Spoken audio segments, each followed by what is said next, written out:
everybody, I'm David here, and welcome to the next episode of Chilling3000 Hangouts. Today I'm here with Michael and Bill. Yes, sir. How are you? I'm doing good. So in this episode of Chilling3000 Hangouts, it's going to be a little bit of a different format.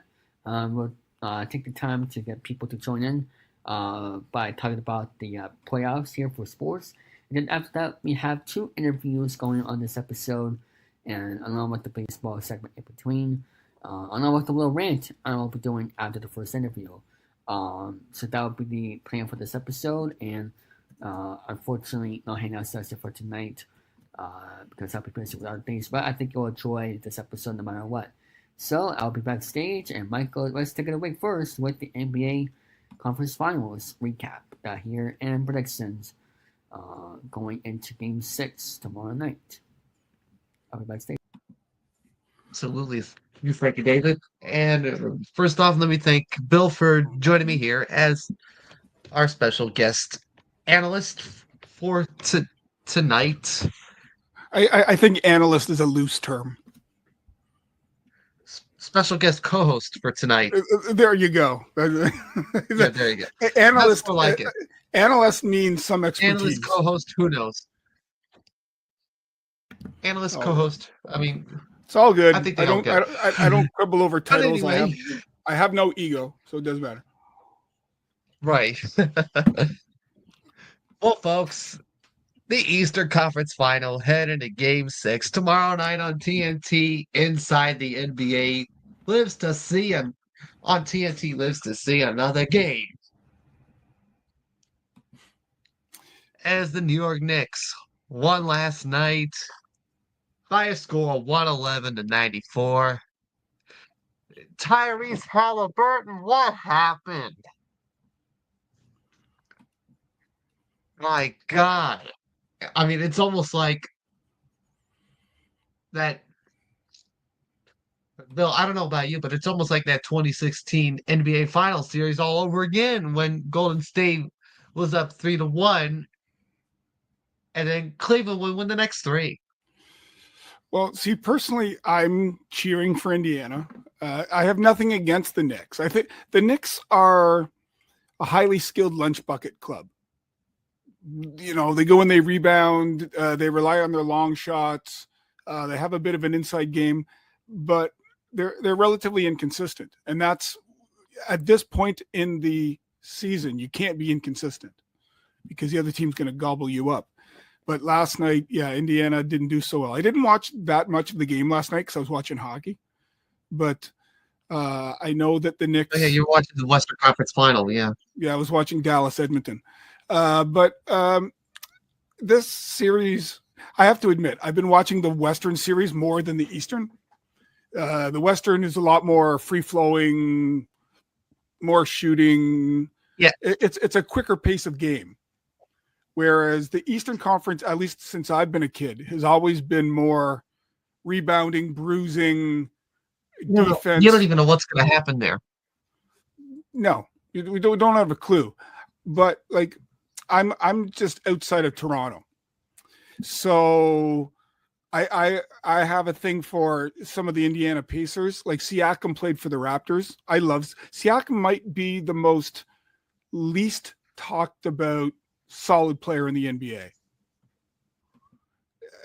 The problem with Siakam is He's not, he doesn't have a gregarious personality. He's not that marketable, but he's a hell of a player. And Andrew Nemhart's Canadian. He played for Gonzaga. So I love him. Miles Turner is I like him. He's a real bruiser in there. He's not going to get you a whole ton of points, but he's a real bruiser in there. But they'll live and die on Siakam and Halliburton shooting. That's what I think. And if they're not going, they're not going to win. Yeah, and you go back to the Knicks for just a moment. I mean, Jalen Brunson, so far in the series, has averaged about 33 points per game at 5.4 assists per game. When you look at the team averages in this series, New York is averaging about 116 points per game to Indiana's 115. Like I said, really close to call here. Yeah. I mean, in these kind of things, no matter what sport you're in, the margin of error is thin, and it usually comes down to things like offensive rebounds or foul trouble or your shooting. I mean, if you can shoot around 60%, if you can keep your fouls manageable, and you do what you got to do to get and do the dirty work, 9 out of 10 times you'll win. If you take care of the fundamentals, I mean, it comes true in any sport. You take care of the fundamentals, you've got a better than average chance of winning. So once in a while, you'll get a player like, as I was saying, Kobe or Steph Curry or whomever, LeBron, Jokic, Jason Tatum. They can take over a game regardless of your defense, you know. But 9 times out of 10, if you can control the rebounds, decent shooting, and fouls, you've got more than a punter's chance of winning the game. Absolutely. And as far as I'm concerned with David's question, and I like Bill, I like your logic on the Pacers and how they're gonna win it in 6. But to me, I feel like we're seeing a little bit of a repeat from the 2016 NBA final. I think there's something in that Knicks team with Jalen Brunson. They just show up in a bad mood. And when that happens, there's no stopping them. Yeah, when Brunson plays angry, he's very effective. You just see, you can almost see when he's playing, you can see the snarl in his face. he doesn't hide his emotions very well. So in this kind in this kind of situation, like the coaching on both sides is equal. And I mean, I think the X factor for the Knicks is Anunoby. I think when Anunoby is shooting well and he can rebound, the team is flowing. Absolutely. But if they got to rely on Josh Hart, they're not going to win. Absolutely. Yeah, Anunoby, kind of like a dark horse, and also another player you should mention. We should mention Karl Anthony Towns as well. I mean, yep. Karl Anthony. The thing with the Knicks is they're big and they're experienced, but do they play consistently enough? Like when the Pacers are on a roll, they go on like a 12-2 run. Whereas the Knicks have to keep chugging away. That's what I've noticed. They got to keep chipping away, and win by 4 points after they've come back. And what is your prediction there again, Michael? I say the Knicks in 7. All right. Now let's go to the NHL finals right now. We have made it to the Stanley Cup final. First of all, let's recap everything that happened in the Florida series. Man, was this not even close. No, but this time Carolina won a game. Yes, Carolina say that. Carolina hadn't won a Western Series conference game since like 2006. They've been swept like 3 or 4 times in a row. Since they won the Cup in 06. Yeah. But I think they said the last time they got a goal in the Western Conference final, it was Rob Brind'Amour who had scored it. Here he is coaching the team. How fitting! Exactly. And yet Rob Brind'Amour is the head coach of the Hurricanes. Exactly. But I mean, this that's another thing that makes it ironic. This series just came down to Florida had more depth and they wanted it more. Or maybe that's cruel to say. I wouldn't say they wanted it more, but they played in a style where they weren't overwhelmed. They attack you on the forecheck. They are bruising and they're hitting. They don't let anybody out of the zone without them knowing, and then they take advantage of their opportunities. The difference between the two of them is Florida has so much more depth that when they get a scoring chance, it's usually a better opportunity than if the Carolina does, because they just have more overall depth and skill lines 1 to 4. Sebastian Aho had 2 goals in the first period, which at that point you would think Carolina's got something where they could send this back. Yeah, you can Florida, tell but you can tell in the post-game press conference that Brindamore was frustrated. Like, he couldn't coach him up any better. I just don't know that he has the horses. right. When it came to that second period with Kachuk on the power play, Rodriguez, and Lundell for that matter, then it started to be like, well, Yeah, the beginning of the second in that game was very much like the first 7 or 8 minutes of last night's Edmonton-Dallas game, where the team with the skill poured it on and Carolina couldn't weather the storm. Like when you got a guy like Sam Bennett racing down, you got Kachuk running down, you got Lundell running, you've got Florida guys on their 4th line with Stanley Cup experience. Barkov and Sam Reinhart for that matter. Yeah, Barkov, Reinhart. I mean, you go all the way down. And I mean, with Carolina, you got a 38-year-old Brent Burns playing 25 minutes a game. You're not going to win with that. It's just, and Carolina, the other issue is their goaltending. I think Freddie Anderson is a good goalie, but he's not available half the time. He's hurt so much that against Sergei Bobrovsky,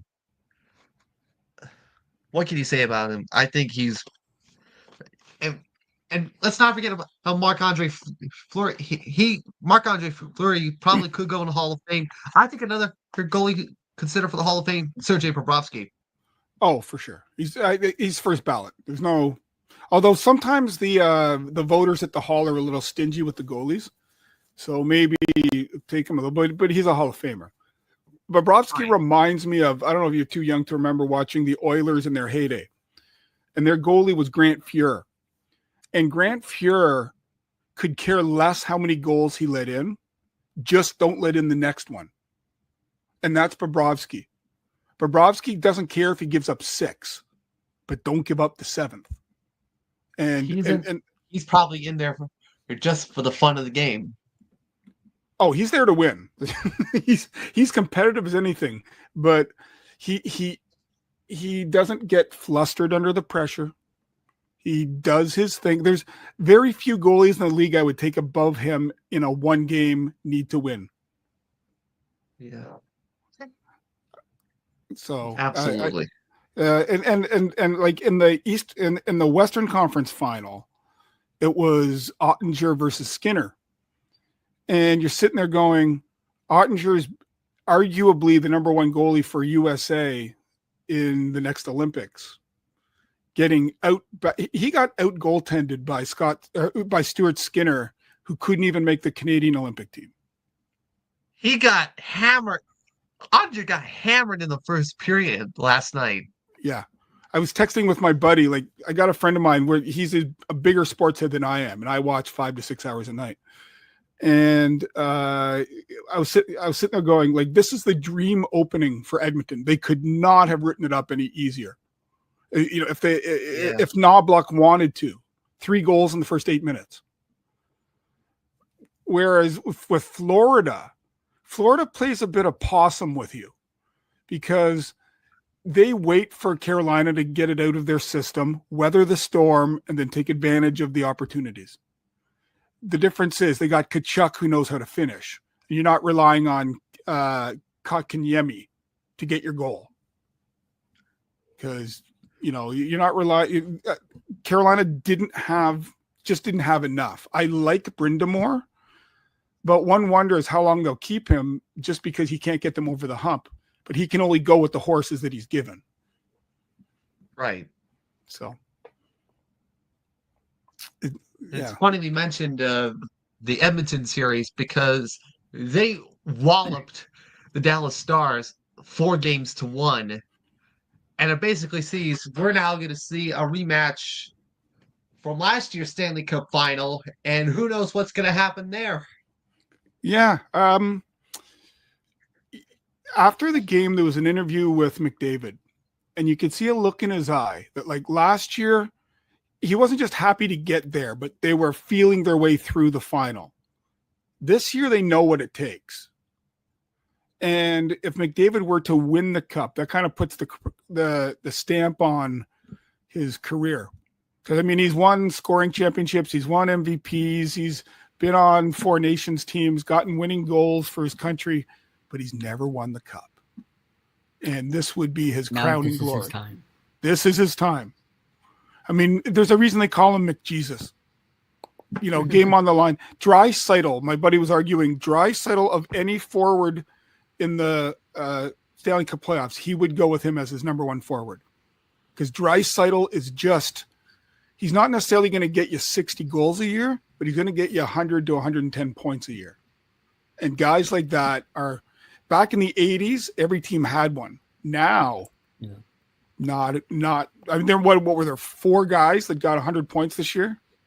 Mm-hmm. Panarin, I think, maybe had 96, 98. But there was only 3 or 4 guys that got 100 points. I think Ovechkin was included in that list. I don't think he got 100 points. He got the goals, but I don't, because he missed 3-4 weeks, right? McKinnon, Kucherov, McDavid, Panarin. I know that what's his name, DeBrincat had a good season, but I don't think he got 100. Yeah. Those guys think it's going to win the NHL Finals. It was actually a tie. It was actually 6. Kucherov at the top. Yeah.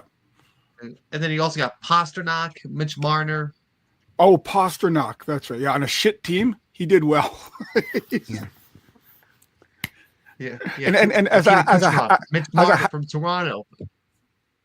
Oh, and as a Habs fan, I'm glad Pasternak had a crappy season. No, Pasternak had a great season, but the Bruins, and Mitch Marner. The drama in Toronto over Marner. They can't wait to get rid of him. Go. The guy never did anything in the playoffs. Connor came close, but well, how many points did Connor McDavid have? Connor McDavid exactly 100. Kyle Connor came close with 97. Okay, yeah, because I swear, like, I remember watching early prediction on the Stanley Cup final. I would say Panthers in 5. I will give it Oilers in 6. Well, battleground here, I assume. Okay. And it's for no other reason. Like, I think, honestly, Florida has more skill as a team, but I think Edmonton is more determination. They've got something to prove. They've got some of the horses. Edmonton's problem is they don't have as much depth as Florida does, but their top-end talent is better than just about any teams in the league. It'll depend on, Stuart Skinner played above his head in that series. And if he can play punch above his weight, I think they got a great chance. Their defense is a little on the, like, Darnell Nurse is he gets a lot of play time. I don't know that he's as good as some of his people think he is, but him and Bouchard on defense, I think they'll get her done. What about you, Michael? What was your reason? I already gave out my prediction already. No, I mean, like, your reason why they're going to win it before we end. Well, for the obvious, I mean, I did say the Panthers in 5. Mm-hmm. Because it's just for the simple fact. I mean, you got guys like I mentioned, like Reinhardt, Alexander Barkov. Yeah. Like, and they're defending champions. Variegi, for that matter.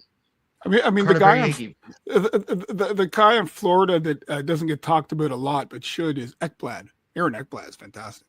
Aaron Ekblad, yes, that's another one. Yeah. Those are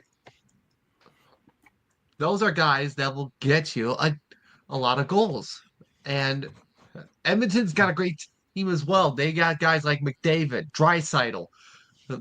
It's going to be a this is going to be like a high scoring affair What's hurt regardless. Edmonton? Edmonton is going to be out of Zach Hyman's out for the final, and you can't just make up 50 goals, right?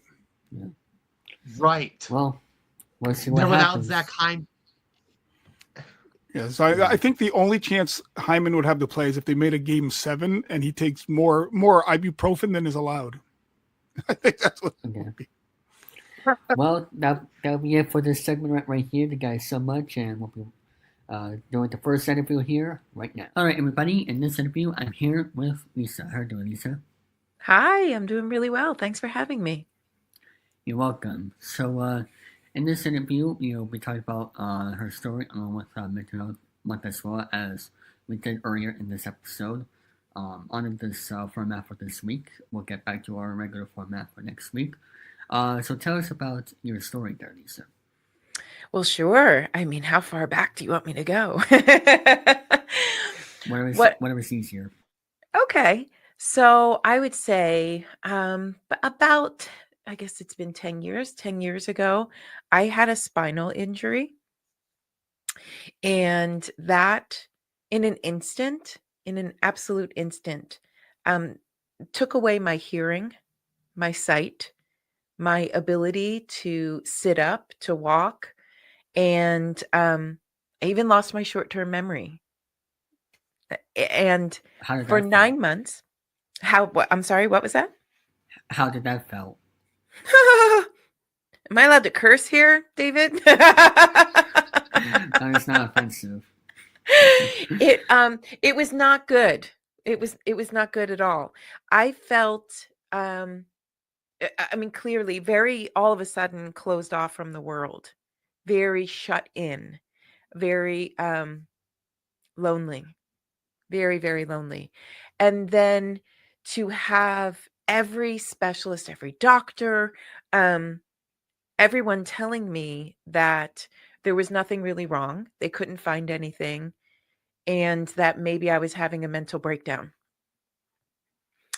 And I was even prescribed antipsychotic medication. And they told me they were prescribing it to me for a migraine. And I said, well, if this is a migraine that's leaving me without my sight, without my hearing, without the capacity to even eventually feed myself, I said, this is the longest migraine I've ever had in my entire life. I don't even understand what you're saying. This is a migraine. And they said, well, we'll prescribe you some antipsychotic medication, and you'll know when it's finished its job when you start to feel suicidal. So trigger warning. Okay.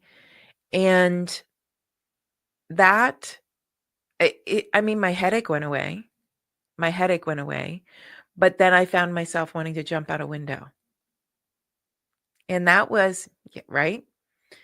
At that point, my husband, he put me in our powder room. So a powder room is a bathroom with just a toilet, like our water closet. It was just a toilet, no windows.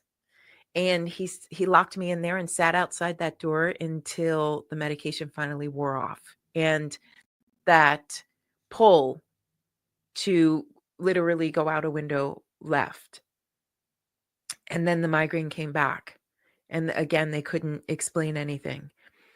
And eventually, after a doctor suggested surgery, drilling through my skull to put a camera to see what was going on with brain swelling that they couldn't find.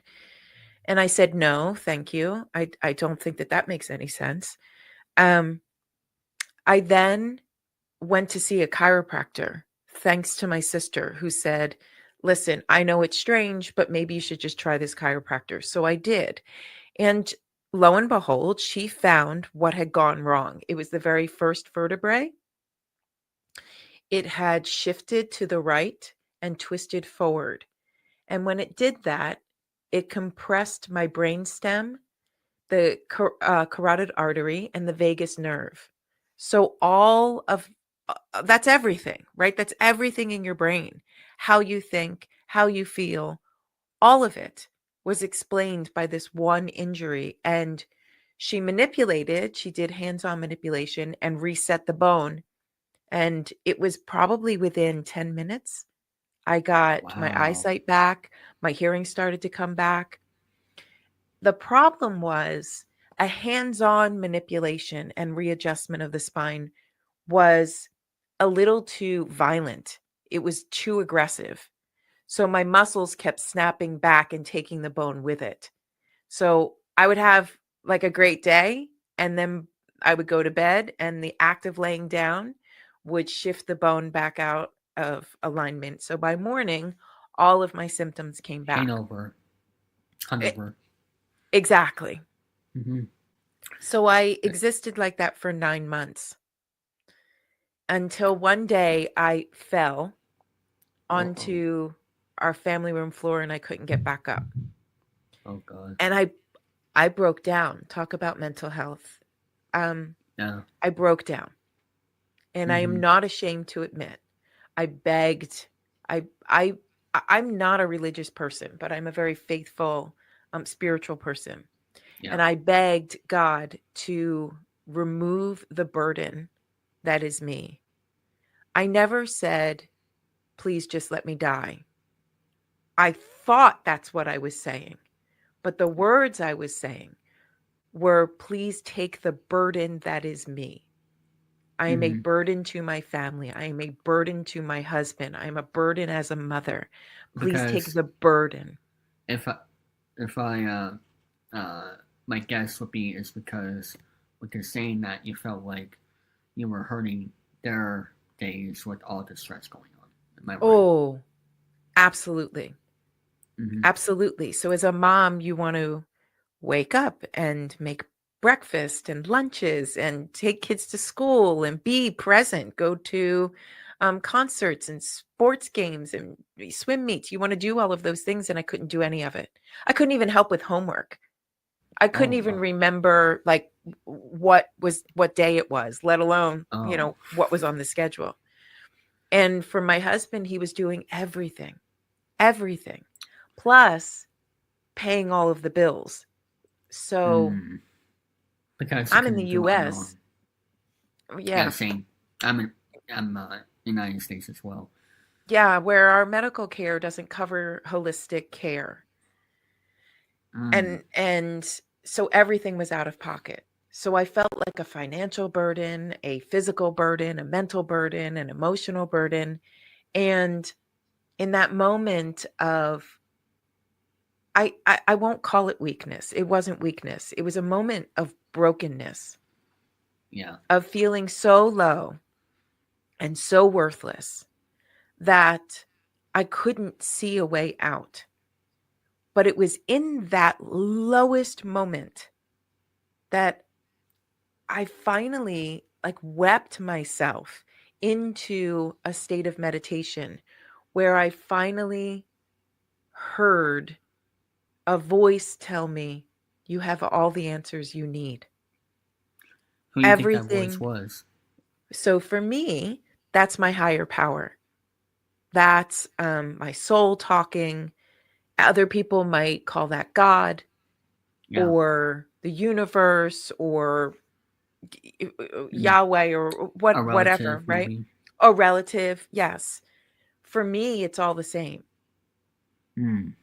For me, it's all the same. If you're not here in the physical form, then you're in an energetic form, and Yeah. energy is everywhere, all things, all the time. So our souls, our energy, right? That's our energy body. So my soul is connected to all souls, and all souls are God, the collective. Yeah. That's what I believe. So when I say the Mhm. voice of God moved through me, that is the voice of soul that moved through me. And I heard very distinctly, you have all the answers you need. Yeah. And I, at that point, pleaded, okay, so if I have all the answers, and I got a little snarky, if I have all the answers, just give me the damn answers. If I have all the answers, make it a little bit easier for me. Yeah. And then I'll do whatever you want me to do. Just get me through this. Yeah. because I do love my life. I do love my family. I do love my husband. I do want to live. I just don't know how to live like this. Yeah. And the very next thing I heard was sound healing. And I said, I don't even know what that is. I don't know what sound healing is. So as luck would have it, when I fell down, I took my iPad with me. So I typed in there sound healing. And the very first thing to come up was a meditation chant called Ramadasa, and it was set to Pachelbel's canon. So the music itself has a frequency and a vibration that speaks to the human cells. Like there's science to back all of this up. There's studies, right? So it automatically soothes the nervous system, makes your brain calm down enough to start hearing and receiving new neural pathways, new frequencies, new stimulation. Then the chant itself, Ramadasa, those syllables, those words, those sounds all have a frequency to them, and they resonate with nerve endings. So here I am listening to this over and over and over again. I don't know how long I laid there, but I listened to it over and over and over again until I was like, oh my God, I think I can get up. I think I can get myself to the couch. At the very least, I think I can get myself off this floor and put myself on the couch. And I did.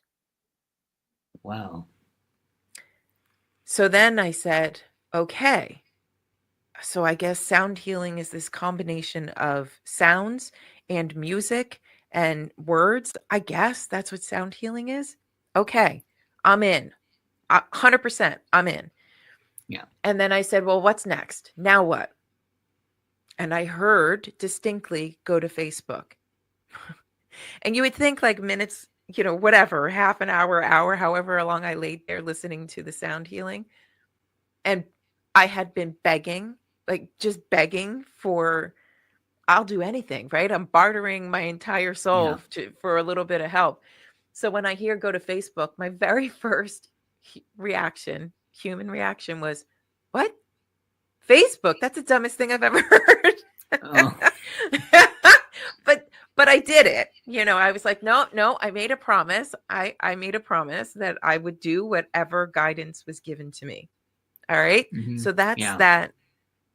these early lessons of learning to trust your intuition, learning to trust that inner guidance. And so I went to Facebook. And the very first post was from a woman in a group I wasn't a member of. And it was a private group. So how does that show up on your feed? It shouldn't. Yeah, because if it's private, you're not supposed to see it. If it was public, that would be different. Right. And it wasn't a public group.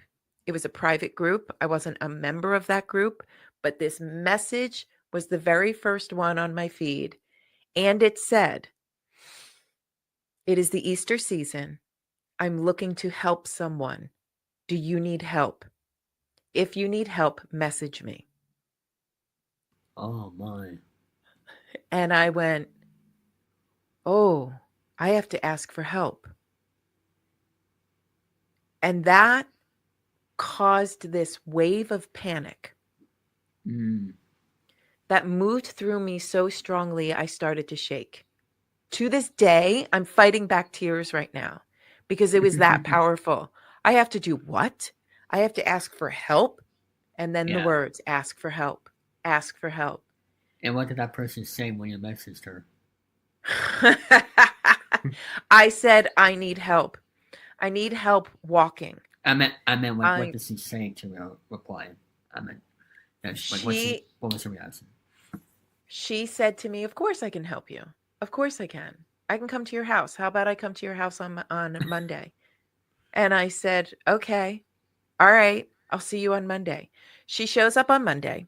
She takes me for my walk, which is like only to the next door house and back. It's not that big a deal, but it takes forever because I can barely walk, right? Okay. And in that amount of time, she says, do you mind my asking what happened?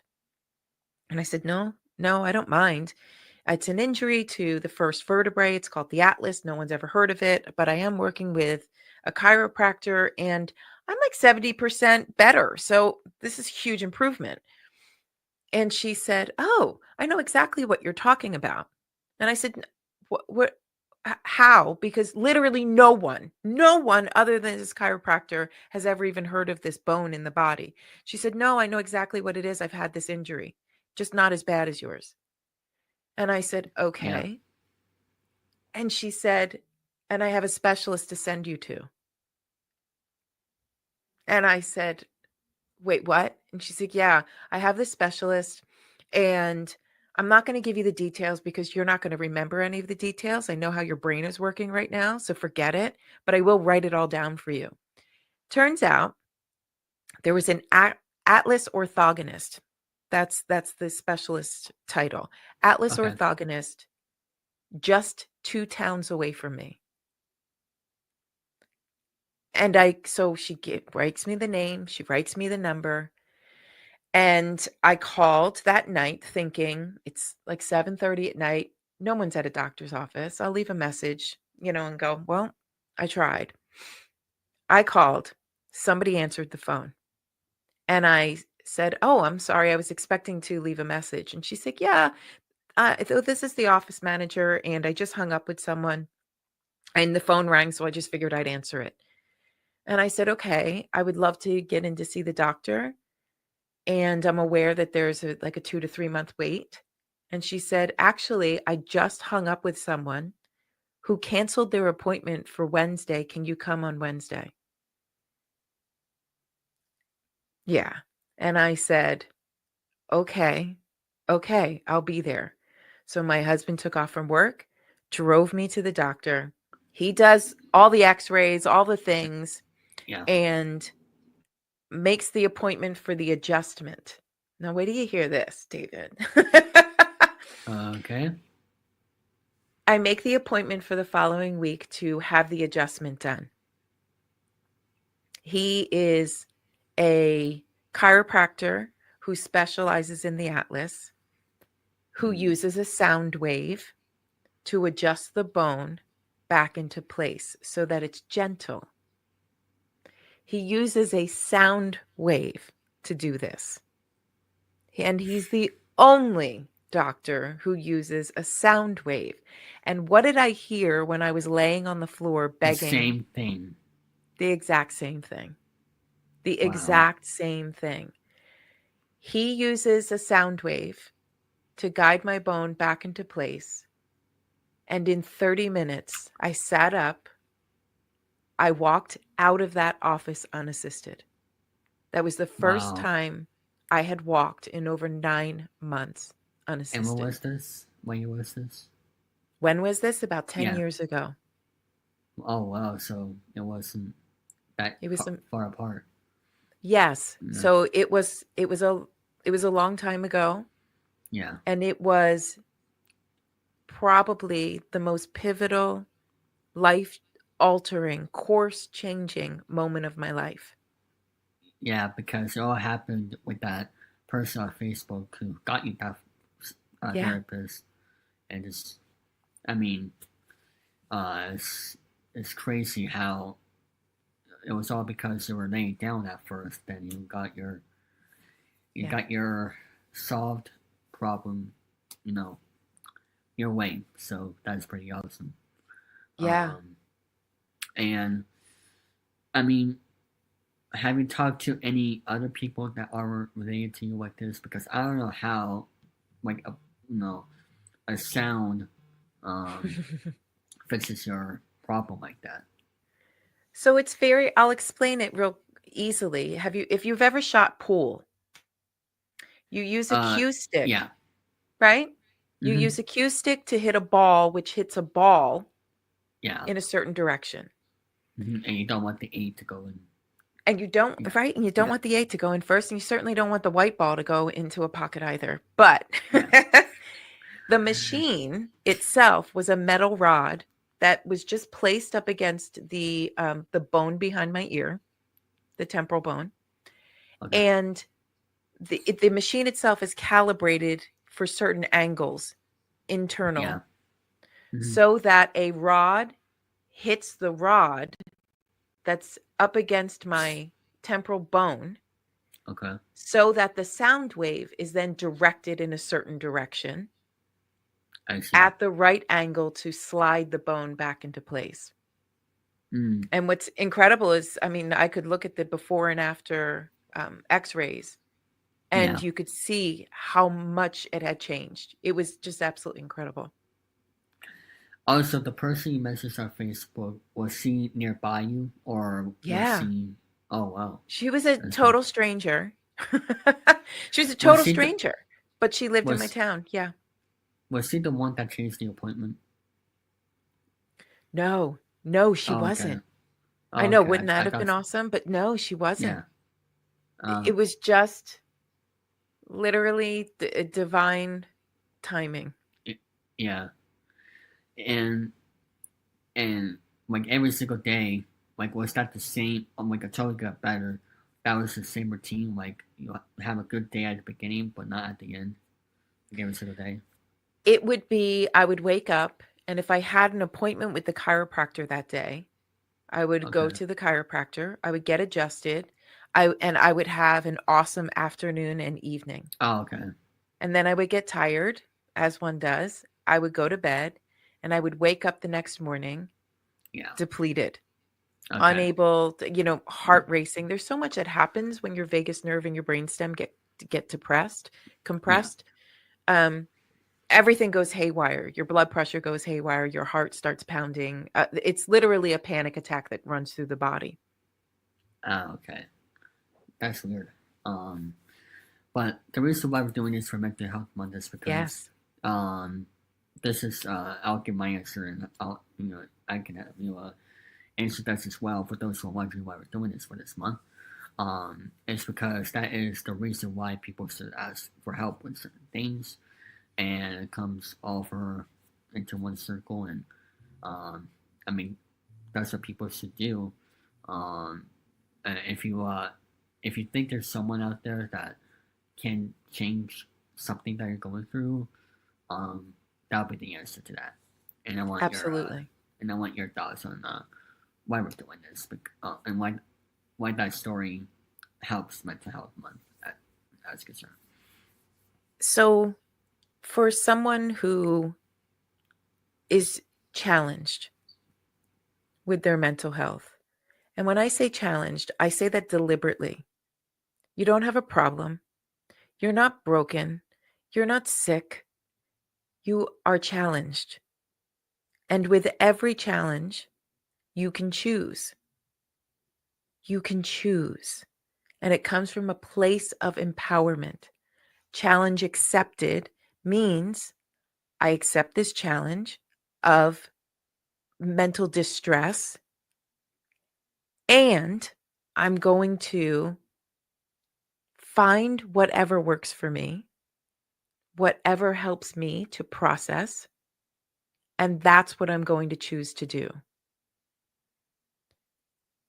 And I know that when you're in the throes of depression, anxiety, PTSD, trauma, physical pain, mental pain, emotional pain, feeling completely and utterly lost, I know that you can say, Lisa, it's not a choice. I know that. I know that. And when you're at your lowest point, it doesn't feel like you have a choice. And that's the mental aspect of it all. You have wiring in your brain that convinces you, and there's a biological effect that's going on, hormonal as well. It's all working to make you think you don't have a choice, but you do. You do. And your choice is to rise. Your choice needs to always be challenge accepted. I rise. I will stand on my own 2 feet, and I come hell or high water, I will ask for help. I'm not saying that your choice is to go at it alone. I'm not saying you're alone. I'm saying you may feel alone. You may think you're alone. And that's the challenge of any kind of mental aggression that's going on in your brain. It literally makes you feel you're alone. But if you can stand up, point your eyes outward, and look out into the world, you're going to see that there are so many options for you. So many. And whatever works for you, works for you. And continuously try new things to see if they work for you. If you need medication, you damn well better get yourself medicated. If you need a therapist, go find the best therapist that's going to resonate with you. And that might not happen on the first time around, second time Yeah. around, third time around. It could take 4, 5, 10 tries. Don't stop trying. Your life, your health, your radiance, your divine right to shine in this world, every single person has it. You just can't stop trying. That's it. So figure out how to ask for help. That's the first. That's the hardest. I'm telling you right now, that's the hardest.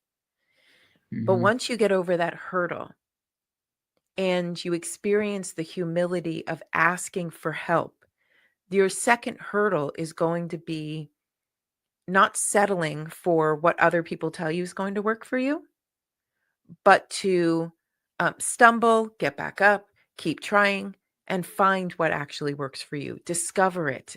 It's like mining for gold, you know? If you ever watched, listen, I've never gone panhandle, whatever it's called when you mine for gold and you're putting it through the wash and all of that. But more often than not, people are finding, junk. But every once in a while, there's a golden nugget and it makes it worth it. And that's what you're doing. You're trying to find what works for you, and that's your nugget of gold. And you have to hang on to that with everything you've got. Hang on to that. Because the other side of healing, and I'll say that too, your struggle, your challenge that you're facing is your healing process. It's your body's way of telling you, I need something.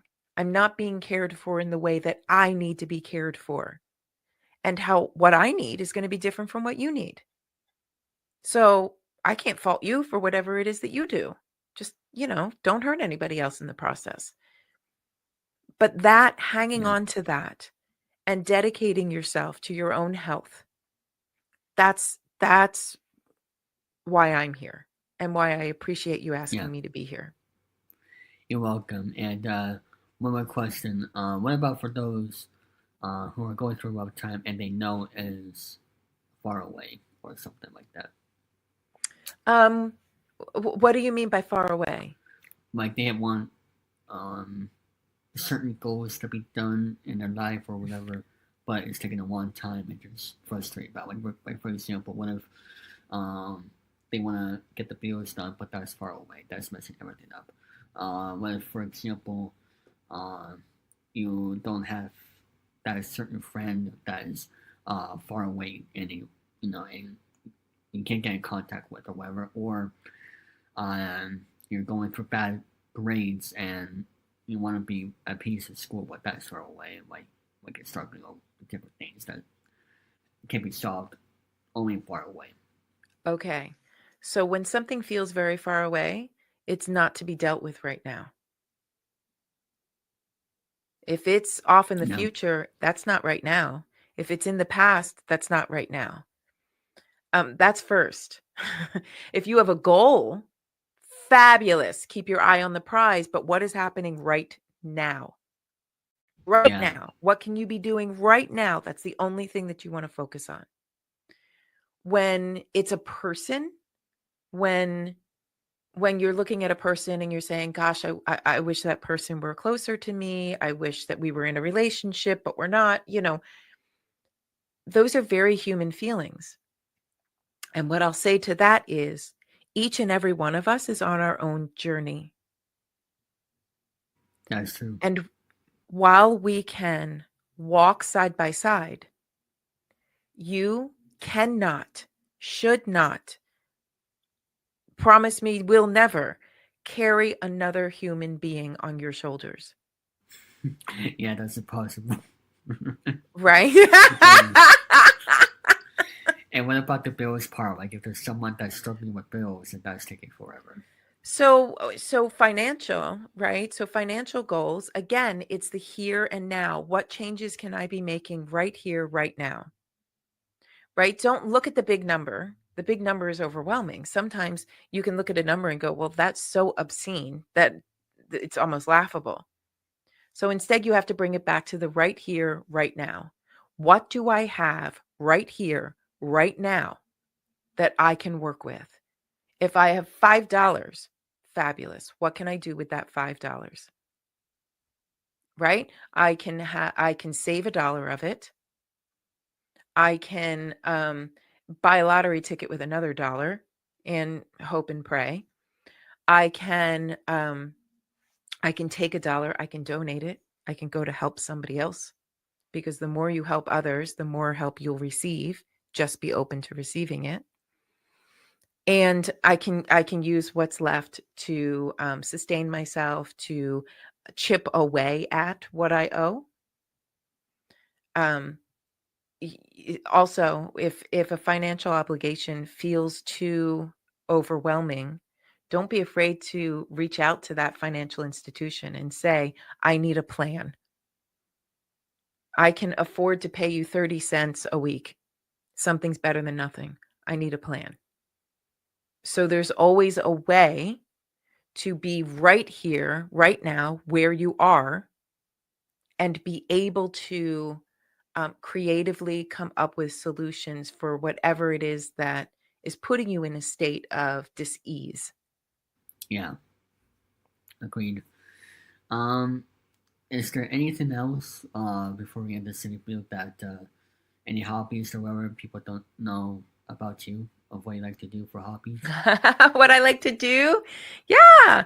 I'm a cellist. I play cello, which I absolutely love, feeds my soul. And I walk in nature as often as I possibly can. Okay. Because there was a time where I was laying on the floor, unable to walk. So today I do not take that for granted. Okay. Oh, I love your sweatshirt, by the way, Boston. Oh yes, indeed, Boston College. Well, I didn't go there, but this is that's the biggest college in Boston. So that's. We lived up there for almost 8 years. Oh, cool. Yeah. Is that where you're originally from? I am originally from New Jersey. I went New Jersey to DC, DC to Boston, Boston to New Jersey, New Jersey to DC, DC to Philly. Oh. So you're in Philly right now. Okay. I am. All right. So yeah, you watched that Super Bowl, right? And I don't watch football. Oh, okay. but it was on in our house. So yes, I cheered for them. Okay. You don't watch any sports. It's just that you have it on. Not really. I'm a huge swimming fan. I'll watch swimming. Okay. The Olympics coming to LA in 2028. By the way. Yes. We'll see how that goes with all the construction. I'm not sure when the construction starts for that. Oh, I would think they're on it, right? 3 years out, I would think that they're on it. Yeah. Is there anything else they want to promote? Yes, absolutely. For anybody who is interested in inspiring conversations, learning more about holistic tips, self-care practices, and if you want to start or continue a meditative practice, follow me over on Spotify, iHeartRadio, or Apple Podcasts, or wherever you listen to your podcasts at Find Your Flow. That's the name of the show. And it's on YouTube as well? It is not on YouTube, no. Oh, okay. Audio only. So audio check only. that out. Yep. And that'll be it for this interview. And we'll be right back after these words.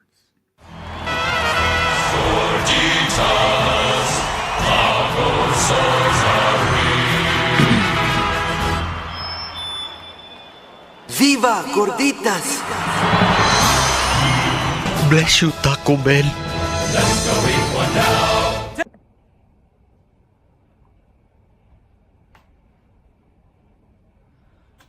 Hi everyone. I have a rant to do in this clip here for the next few minutes. And it's about my favorite sports team in baseball, the Boston Red Sox. They suck right now. They absolutely suck. They're cursed. Since 2022, they have been nothing but mediocre. They have been nothing but 500 since the 2018 World Series championship. This season has been a complete dumpster fire. And that's an understatement. Let's get back to the stories of this season. Spring training. Casas makes some drama comments. Devers doesn't want to move to DH. Eventually he did because Cora had to have some serious hard to foul conversation. And then Tristan Casas gets hurt out for the season. Trevor Story gets ice cold. And then Red Sox makes blown save after blown save, especially on the road. They have been nothing but losing on walk-offs all the time on the road. And I'm sick and tired of it. I hate it and I don't like it. No pun intended. And then, after that, Alex Bregman, my favorite player from the Astros, gets hurt. Out until after the All-Star break. I put my glasses on. That's because how mad I am right now. As for this Boston Red Sox team, who has been nothing but 500 since 2019 after the World Series championship, and they have been out of the playoffs since 2022. I am sick and tired of this goddamn team. This is completely bullcrap. I am sick and tired of it.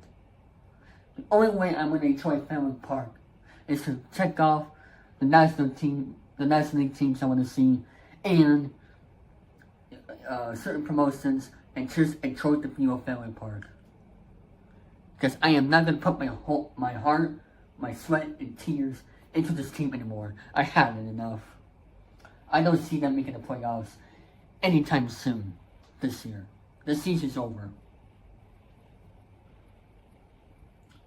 And now they've been on a 5-game losing streak, going on to 6, possibly recently when you see this episode, because I don't know the outcome. I've been just completely, busy getting ready for the show. I didn't watch the game. Somebody needs to go in this clubhouse to make that culture change. And this season is a complete dumpster fire at its finest. One more thing. Please call up Roman Anthony before I lose my insanity.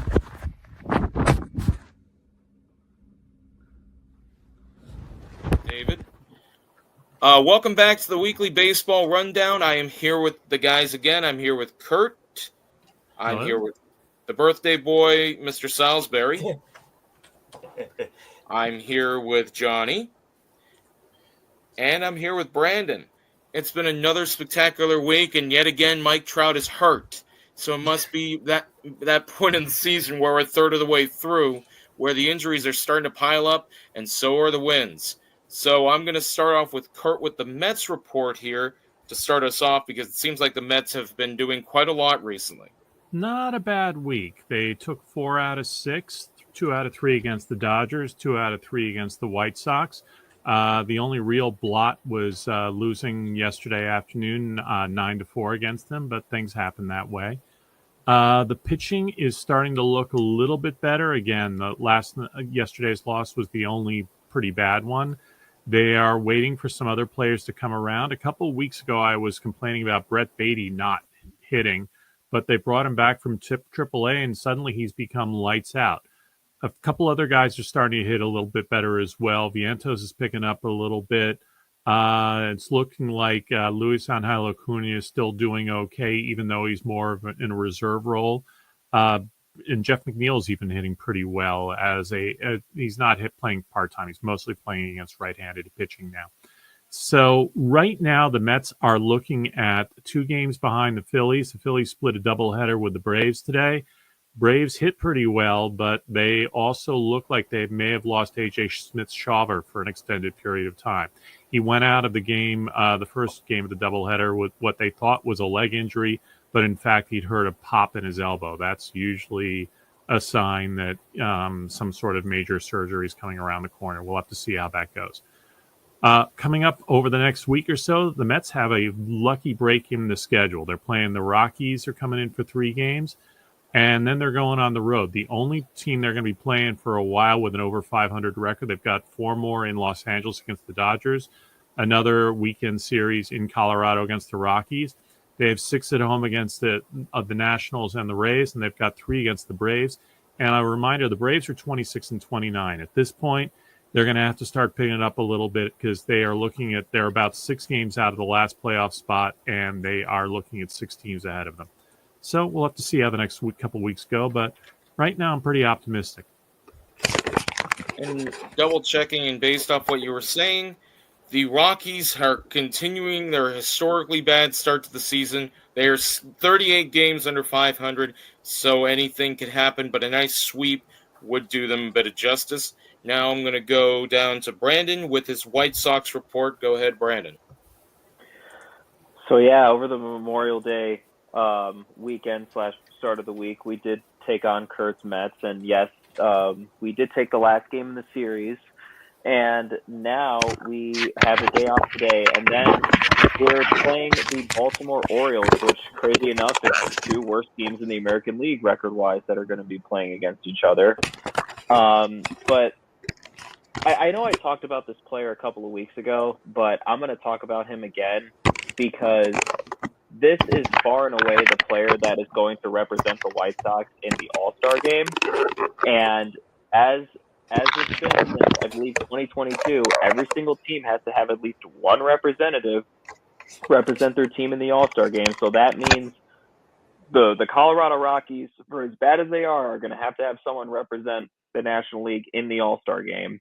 But Miguel Vargas, right now he is batting .245 with a .767 OPS.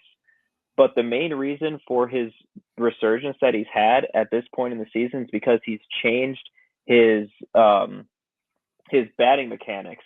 So before this change, before April 23rd, he was batting .139 with only 11 hits and a .236 on base percentage. But since April 23rd, he's batting .316 as 37 hits, 8 home runs, 19 runs, and responsible for 19 runs, and a .382 on base percentage. Right now, he's our shortstop, and this is very much a placeholder situation. We're just waiting until Colson Montgomery is ready to be called up, even though he's been struggling in AAA. But Miguel Vargas has definitely been a shining light on this Sox team. He has 8 home runs, and I definitely would love to see him represent the White Sox at the All-Star game in Atlanta. And again, we got 3 against the Orioles, and then we're back home taking on the Tigers, the best team in the American League, and then we got to play the Kansas City Royals. Well, I do see some real promise. He improved his batting mechanics. The White Sox are up to 18-38. They have double the wins the Rockies do right now. So they're letting the ball roll a little bit, and I see them having at least 60 to 70 wins this season. They'll keep it up, and hopefully they won't have another mid-season managerial change. At least I predicted 62. I predicted 62 wins at the start of the year. Well, 62 is a lot better than 40. That's at least 20 more wins, and you want that. Johnny, it is your turn for the Dodgers and the Mariners. Oh, I'm sorry, guys. I'm just trying to make sure that I've got the right angle here, so my apologies. It's okay. Anyway, well, the Dodgers have been pretty resilient on offense, but their pitching staff has seen a lot of injuries ravaged to them. And Shohei's recovery towards being his pitching skills are still kind of it's going really slow. But however, they've been able to keep their head above water and stay ahead of the NL West pack, though. So that's something. The Mariners, well, more of the same, basically. I mean, Cal Raleigh has been hitting pretty well, and everything else seems to be pretty good, including Jorge Polanco. I mean, he's done pretty well at T-Mobile Park. I mean, he has an OPS above 1, and that's something special, you know? I mean, again, time will only tell whether the Mariners can sustain this momentum. And for the Dodgers, well, they're just the Dodgers. What can we say? I think the Dodgers are going to probably make another move. And speaking of that, I will say this for you. I don't know if you knew. The Dodgers did make a move today. I know everyone can groan now. The Dodgers made another move. But they got somebody from the Reds. They got a closer now, just in case, because of their bullpen and Tanner Scott and everything that happened in Cleveland this past weekend. They got a closer in Alexis Diaz.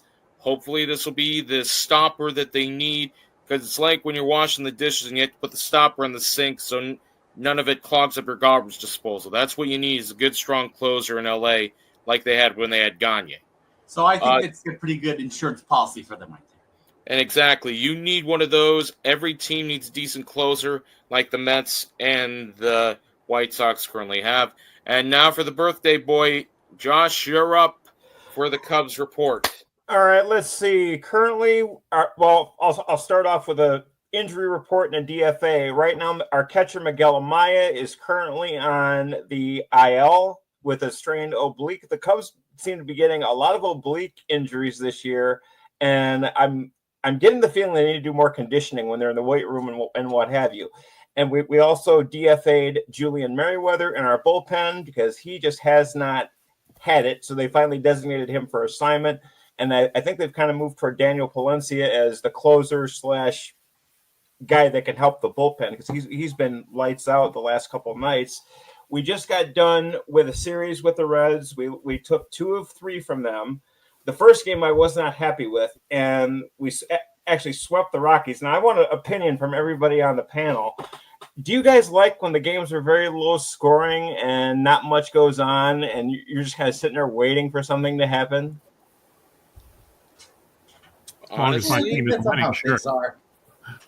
I mean, the last couple of games have been very low scoring, like 2-1 or whatever, and the game drags. And I mean, you could say sometimes it's a pitcher's duel, but I think we've gotten lucky the last 2 games because there's just, again, little errors they've been making that with the Rockies they should have been teeing off on them, and they didn't. Yeah. And the Cincinnati Reds are a force to be reckoned with a little bit, I think. You're not wrong with that. But in my honest opinion, if Colorado, and David, I don't want to hear it, if Colorado had taken the 5 of us, put us in the starting lineup, one of us at least would have had 2 hits today. That's the way I see it.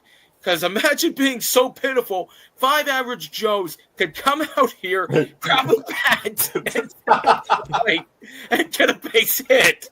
At what point? Point do you just say, David, I would love to see you go out and try and argue a call. You'd be waddling out there like Tommy Lasorda before the Slim Fast.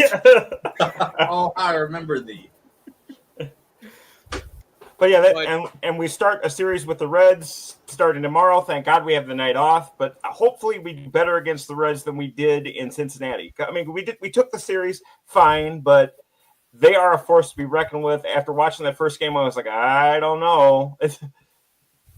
So I actually do have news for you as well, like I had news for Johnny.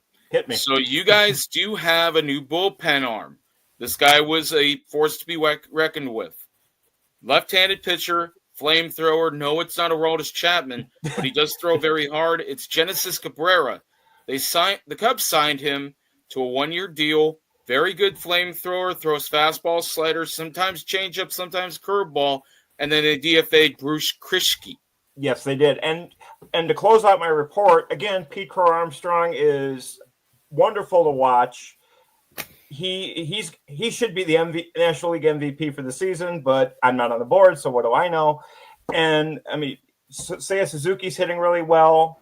I mean, so defense and things are lights out. Things are going well for them. I think for the first time in the last couple of years.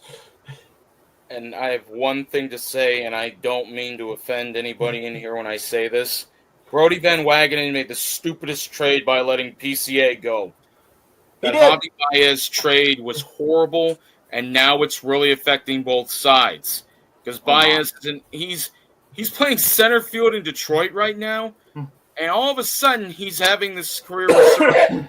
So I hope whatever they got for him, because I know they got Trevor Williams, but I don't know if he's doing much right now. But that was one of those monumental trades that could have gone a lot worse. Because right now PCA is showing the 5 tools that players should, and the Mets really needed that guy playing center field right now because Marte's 33 and he's getting up there in age, and unfortunately he's just not hitting the ball. No. So I'm going to go ahead I'm just grateful the Mets made the trade the year before where they traded away Jared Kolesnik, or I'm maybe mispronouncing. Yeah, Jared Kelenic. Yeah, and we thought that was going to be a bad trade too, and instead it turned out Diaz has pretty much been the only positive for either team out of that trade. So 1 out of 2. But yeah, the Mets have a habit of trading young guys for veterans and hoping for the best, and at least half the time or more, it just doesn't work out the way they thought it would. I'll give them the benefit of the doubt on the Kelenic trade because I watched them when the Oakland A's were playing against him majority of the time. He reminds me a lot of Joey Gallo, where he has the potential because Gallo's going to be a relief pitcher now for the rest of his career. He basically said he's done being a hitter. But Kelenic is one of the most wasted prospects I've ever seen. Had the potential to be a 5-tool athlete, 5-tool player, just has not gotten. Last time I saw him, he was with Atlanta, and that's it. Questions here. Yeah, go ahead, Johnny. Go ahead. About Kelenic, I know I saw him quite a bit during his time with the Mariners, and you are correct. He did have some potential, but just a lot of things just haven't gone his way as far as the talent goes. It's not so much that he's a bad player. It's just that a lot of these young players, and I'll get to the questions in a moment. I know David's kind of going like, come on. But no, Kelenic is one of those who, it's like Kurt said about Beatty. He could hit, but he was mostly hitting the ball out of the ballpark. He wasn't putting the ball in the gaps like most hitters do now. Because I'm not anti-home run. I am very pro, getting the ball in the gaps, getting the ball down, and then using your other players to drive you in. But that's just me. Question number 1 here from Mr. St. Dennis, and this should be one all you guys can relate with, because I love this question. For you guys, who is your most overrated team? Overrated team of all time. And I'm going to start with Josh first. Your most overrated team of all time. I don't know if I'd call them overrated, but I think they get a lot more publicity than most would be. And you probably are going to shoot me for this, people on the panel, but the Dodgers, because Ohtani gets so much press, and there's so many other people in the league doing good things that get overlooked. I mean, because all I've heard the last week or so in baseball news is Ohtani and Judge, and so a lot of teams get overlooked and that's because the Dodgers spend money, though. I mean, they play good, but I think they're overrated in a way because they get hyped up on their own press. No offense taken, Josh. The way I see it, and this is just me, the Dodgers, once they came over from Brooklyn, they weren't getting as much spotlight until they finally started to win the World Series like they did. It was the couple in the 60s, one in the 70s, if I remember. I think one in the 70s, 2 in the 80s, nothing in the 90s, and then finally winning 2 now in 2020 and 2024. So I think the Dodgers could be up there, but for me, honestly, it was always and forever going to be. It's not the White Sox, because I know the White Sox have had their progress where they built up and then they've fallen down. It's the Marlins. When they were in Florida, when they were in Miami, they've been a franchise now for 32 years. 32 years. I don't think they've ever won a division title. They've been the wild card both years. They were in the World Series in 97 and 03. But every time they seem to win, 97, 98, fire sale, 54 and 108. Levon Hernandez, gone. Sheffield, gone. Bonilla, gone. All those good players. 2003. And they wait on this, and that leads to one of the worst trades of all time. And I can say this because I know bad trades, being when I was previously an A's fan. Dontrelle Willis and Miguel Cabrera to Detroit. Cabrera goes on to have a great second half of his career, and Willis fizzles out. But that was people forget, that's the Andrew Miller trade. Miller went on to have a great career, pitching in the World Series for multiple teams and pitching until 2021. But I think it's the Marlins for the most overrated team. Kurt, go ahead. Well, I was going to pick teams by year rather than overall franchise, but all-time, just a single season, I will balance this out because I'm going to pick teams by a couple that are favored by others on the panel. I'm going to start with my own Mets. The 1969 Mets were really, you look at those numbers, man, they were not that good. They were very, very, very, very lucky. And the Cubs, unfortunately, went into a tailspin at the end of the year, and the Mets just won an incredible hot streak. But I remember playing Stratomatic against a friend of mine who had the Orioles. We played out several series, and every time the Orioles just crushed the Mets. Also, the 2005 White Sox. I'm sorry, I hate to bring it up, but that was a team that won a World Series in between not making the playoffs for years and years on either side. So it was great that they won the World Series, but it just wasn't that great a team. My pet peeve worst team is in football. It's the 1972 Miami Dolphins, who happen to be in a division with a lot of really, really bad teams. Their schedule was historically easy. Yeah. Sorry? Their schedule was historically easy, too. I know. They played 8 games against the Jets, Patriots, Bills, and Colts, who were I want to say combined won about 15 games that year. And they faced two teams with a winning record the entire season. Until the playoffs, yep. They were a good team, but they weren't historically good. If the Patriots had beaten the Giants in the Super Bowl the year they had gone undefeated in the game, they would have been recognized as the best team of all time. And I 100% agree with you, because I remember that Patriots team. They were the epitome. I don't like the Patriots. I really don't like Tom Brady.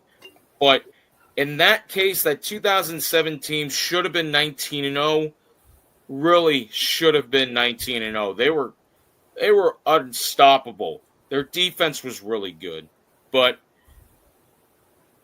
now for 53 years and counting, they could pop champagne for the only undefeated team ever with the easiest schedule ever, may I add. Brandon, it's your turn. Most overrated, in your opinion. I was really thinking about this, and I'm going to go to the 2010s for this one. I feel that you can really pick any of the good Tigers teams that they had in the early 2010s, but of all of them that made the playoffs, I'm going to go with the 2012 Tigers. Yes, They did have Miguel Cabrera, who was the Triple Crown winner, won the MVP, all that good stuff.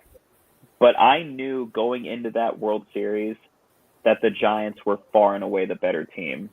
And they're the reason why that's the last sweep of the World Series that we saw. When I saw it was Giants-Tigers in the World Series, I said the Tigers have no chance.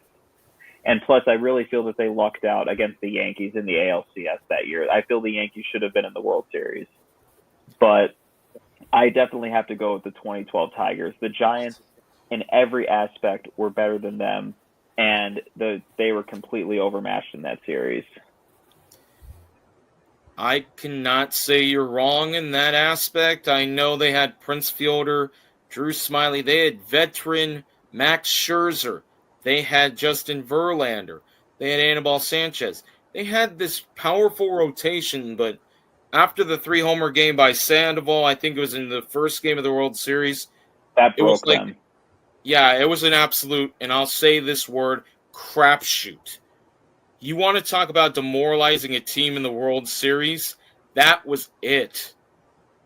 Johnny, your most overrated can be a year for the team, or it can be all time. Either one. Obviously, this is way too easy for me. The New York Yankees. There isn't much that needs to be said, but I can certainly remember the year 2000 that I wanted the Mariners to meet the Mets in the World Series, but the Yankees put a halt to those plans. Then the next year comes, Mariners win 116, and then a bunch of crazy things happen. I'm not going to get into it because we all know that so well. But the Yankees derailed the Mariners' dream and sent them into a 20-plus year tailspin where they wouldn't make the playoffs until 2022. I still hold bitter feelings over that. Johnny, I'll agree with you on that. I should have went with the Yankees. My opinion on this, and I'm not the czar, I'm not the head of this. You guys can kill me for it later. The Mariners, the only reason the Mariners won 116 games is because they had great replacements. They got Mike Cameron to play center field to replace Griffey Jr. They had John Halama, Freddie Garcia. That whole trade in 98 with the Astros, Carlos Guillen. That 98 trade helped build up that Mariners team. And then when they lose A-Rod to free agency. And I want you guys to listen to me a little bit on this. Alex Rodriguez is the most overrated player in my opinion. Whether he went from Seattle to Texas and then to the Yankees. When he leaves Seattle, he didn't hurt Seattle in the slightest. That's what I think. Because in 98, people forget about this. 98, Johnson goes to the Astros, has a 10-1 record, and then the Astros can't even have the money to re-sign him. And then he goes on his thing. So the Seattle Mariners caused and it's funny I say this, they caused that ripple effect that caused the Arizona Diamondbacks to win the World Series in 2001 because Randy Johnson got traded 3 years prior to a team that barely existed when he got traded.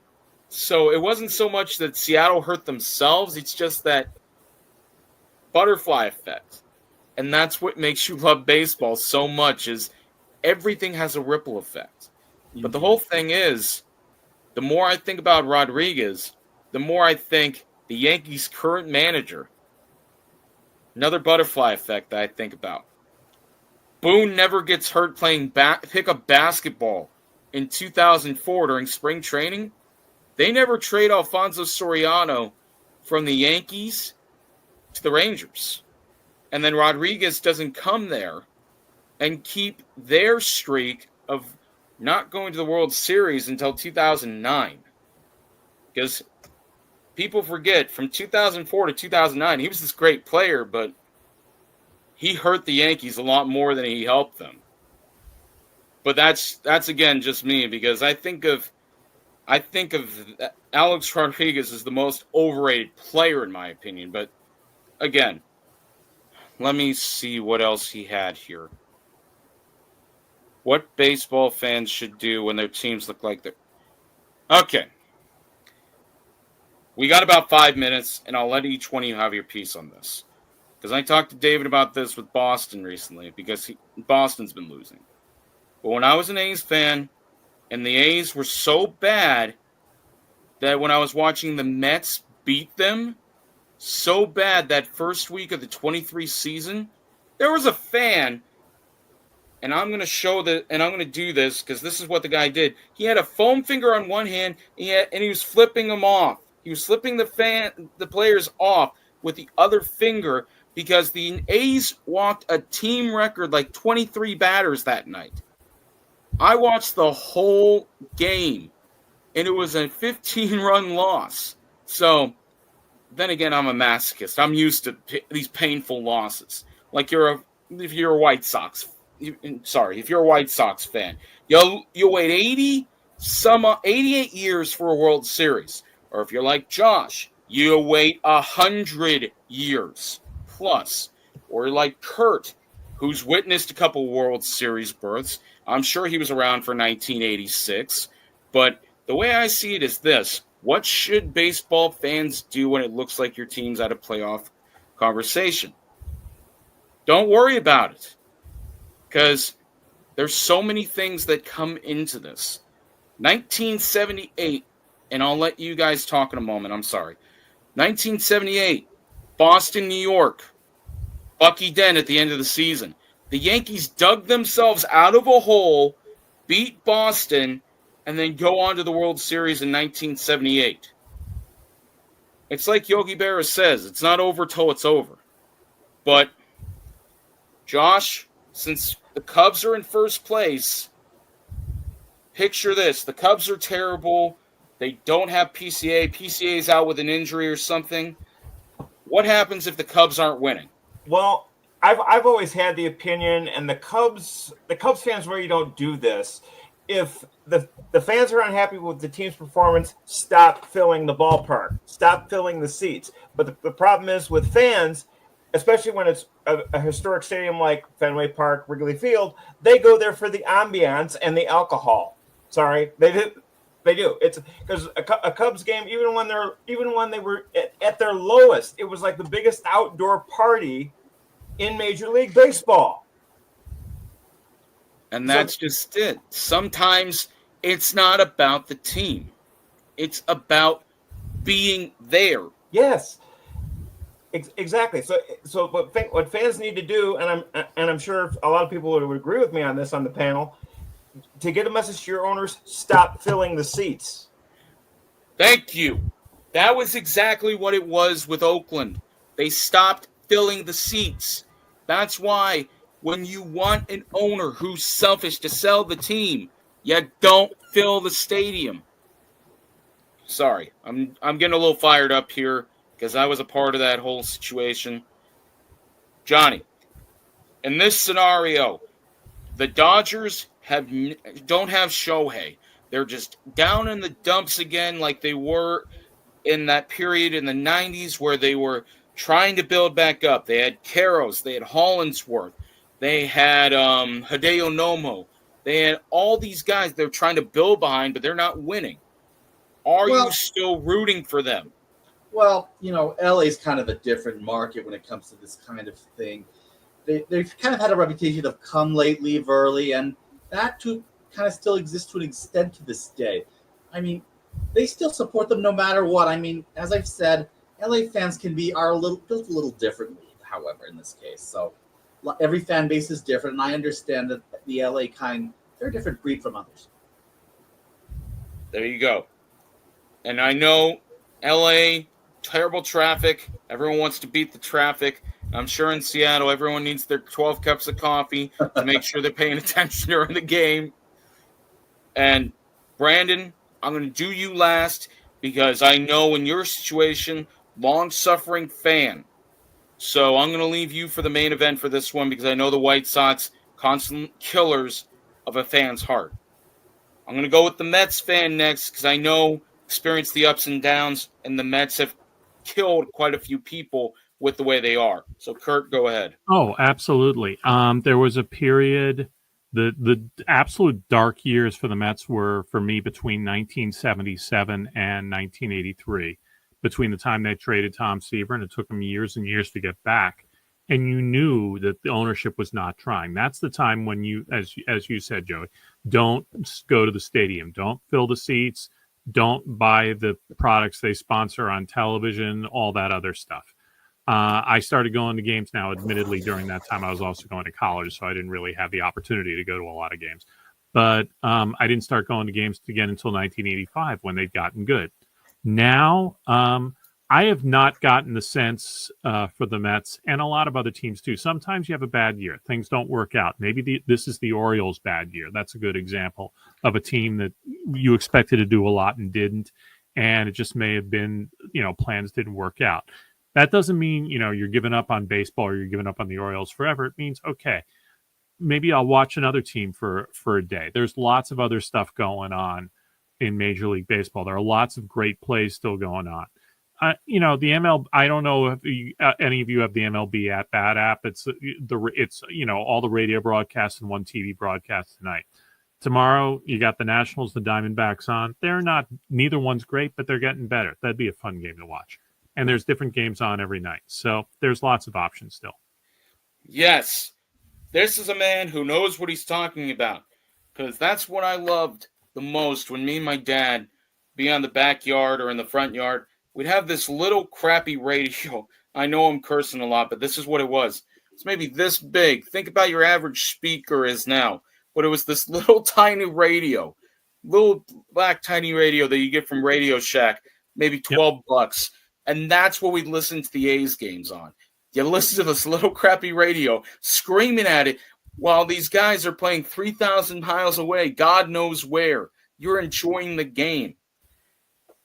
But here's where we get to a bit of a dark topic, and I'm going to let Brandon have his time here for the White Sox, because I know what happens when your team's not in the playoff conversation. And David, I want you to listen to Brandon's words very carefully. Brandon, go ahead. Yeah, it's just so tough. But for me, all you can have is hope. We have a lot of prospects right now in our farm system that I'm very excited for their future. We have Braden Montgomery, Colson Montgomery, Hagen Smith, Noah Schultz, Kyle Teal, and so on and so forth. And you can only hope that those prospects develop and they could be a cornerstone for a team that hopefully can be good in the next several years. But the waiting hurts. The waiting absolutely hurts, especially considering that we just had a team in the playoffs in 2021 and won 94 games. But I want to fast forward to October when the postseason starts. So when you have a bad team like the White Sox, I feel the next best thing you can do is root for the team that has the best story. Everyone loves an underdog story in sports. And I especially like it, not to change the subject or anything, but look at this year's NBA playoffs. Look who's the last four remaining. You got the Knicks, you got the Pacers, you got the Thunder, you got the Timberwolves. These are four teams that we typically don't really see at this point in the season. And I said when the conference finals were set, I said I'm perfectly fine with any of these four teams playing for the NBA Finals. And now you have the Oklahoma City Thunder, and the Knicks are about to force Game 6 here. And no matter what the finals matchup is going to be, I don't care who wins, because whoever wins is going to be great for that fan base. And I'm very, very happy for all of those fan bases. And when the playoffs begin, especially if your team's not in it, root for the team that has the best story. And if they do win the title, it's great not just for that city, but it's great for the league as a whole. And I can't say that any better, because in the recent years, you had Atlanta win their first since 95. You had the White Sox in 2005. You had the Cubs in 2016. 2004, Boston breaks the curse. You have all these magical things. Houston, well, I can't really talk about that one too much, but Houston winning a World Series. It's never going to be about what happens when your team's out of playoff contention. It's about where do you find happiness next. You can't always be living on these teams that are bad, because eventually they'll get good again. And I don't like the term bandwagon. You're going to jump on when the team's good. You're going to jump off when the team's bad. That's not how it is. Sometimes your patience wears a little bit thin, and that's the way it works. Every team's going to go through a bad situation where they're not going to be competing for the playoffs every single year. AL and NL team be okay. Root for who you want to root for. I'm not judge, jury, and executioner here. We're not judging you on who you like and why. We want you to love the sport. We don't need you to love the sport. That's Bud Selig or whoever, Rob Manfred. That's who needs you to go sit your you-know-what down in a seat and buy a hot dog for $30 and wash it down with a $50 beer. You can watch it. You can listen to it on the radio. Whatever goes through and makes you feel that dopamine. Whatever makes your heart happy. Listen to baseball. Watch it. Make your heart happy. That's what this sport does. It can be a blowout. It can be a pitcher's duel. It can be a no-hitter. Triple play. Perfect game. Feel those goosebumps. Enjoy yourself. That's my take, and what these guys have to say is equally important. So thank you all. For myself, Kurt, for Brandon, for Johnny, and for Josh. This is the weekly baseball rundown. Do what makes you happy with this sport. Listen to it, watch it, go out and enjoy it. I know I enjoyed it last week when I went out to watch the Giants play. It's the feeling of being there that you should enjoy. Don't worry about the playoffs. It's 162 games. Enjoy every moment of it, because it doesn't come along but every couple months. So, for the weekly baseball rundown, good night, everybody. I'll see you guys next time. Bye-bye. It's a game day ritual, like giving yourself a pregame pep talk. Let's go, Devin. This is your moment. Let's dominate. Yeah, Kyle. All that stuff Devin said. Yeah. It's always game on with Duncan. Patriots fans run on Duncan. Hello, everyone. In this interview segment here, I'm here with Pey. How you doing, Pey? I'm good. How are you? I'm doing good. So, in this interview, it is, as it's airing right now, the end of Mental Health Month. So we'll be getting that discussion in this interview here. And we'll get that started with asking you, tell us a little about yourself and tell us your story. Oh, sure. So, my name is Pey Carter. I wear lots of hats. I'm an author and public speaker specializing in mental health, trauma, and disabilities. I also work as a family reunification specialist. So I work with parents who have kids in the foster care system, and I am also a travel advisor. Travel advisor, is that where you travel places to hospitals? I help people book travel. So I'm kind of okay. like a travel agent. So That's cool. do a lot of things. Yeah. And you don't do this on the computer, right? Or do you go to places and do that? Or is it all on the computer?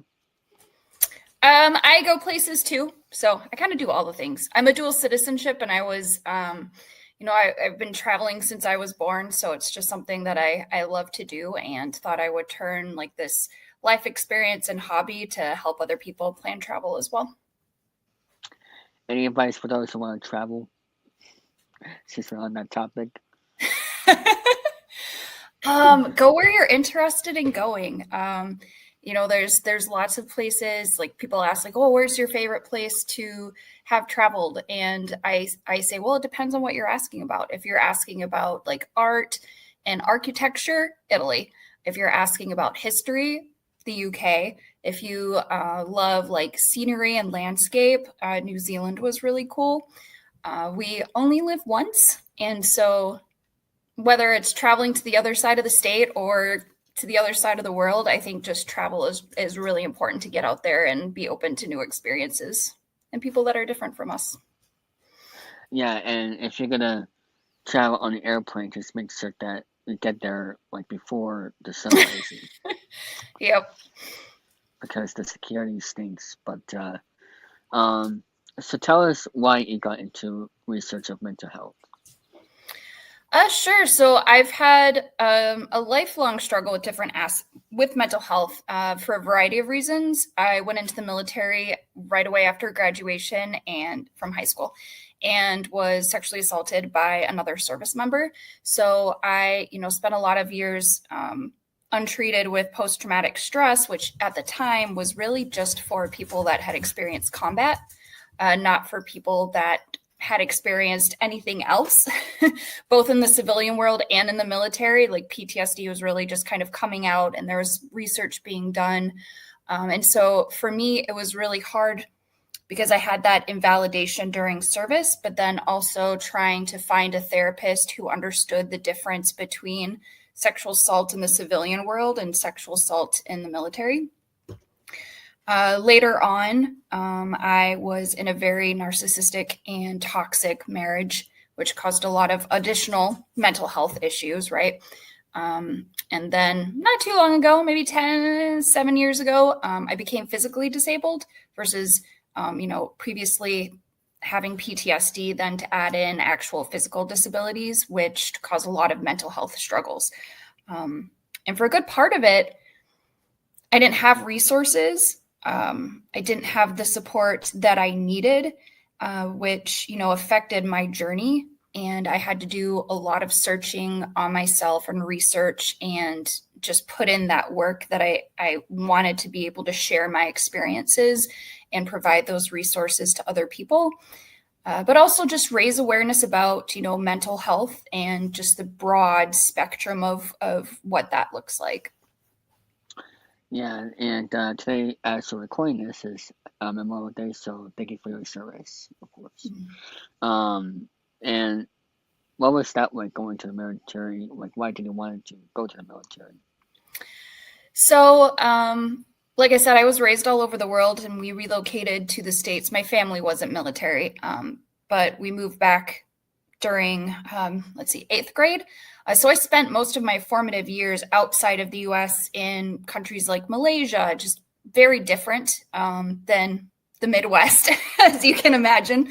And so I really struggled in high school, like relating to other people, because not very many people had traveled outside the U.S. They were, it was a smaller city, so it was mostly, people that looked like me, so Caucasian, and that's not where like I was raised. So I really struggled, and I knew at the time, okay, graduating high school, I'm not going to be able to just travel wherever I want. Like traveling costs money. And so that was part of the reason why I wanted to go in. But then also when I was about 16, my dad took me to their safety deposit box at the bank and handed me an envelope. And inside was a letter from my grandfather, who died when I was younger. And it was on a typewriter. This 14-page letter on a typewriter from my grandpa that was talking about his experiences during World War II as a gunner for the British. And nobody else in our family had served in the military. So I joined one to like honor his memory. I thought it would be really neat to do that, but then also have the ability to travel and to go places. So that was, I enlisted. I loved music. I know there's a lot of people out there where, especially when you feel disconnected, that you don't fit in, that music can be a huge part of that therapy and how you express yourself. And I found out also that in the military, you could be a broadcast journalist where you could do not only TV, but you could also do radio. So have your own like radio show, host the news, do interviews and things like that. So that was kind of the final, like, yep, I'm going to do this. 100%. And when people say thank you for your service, how does that make you feel?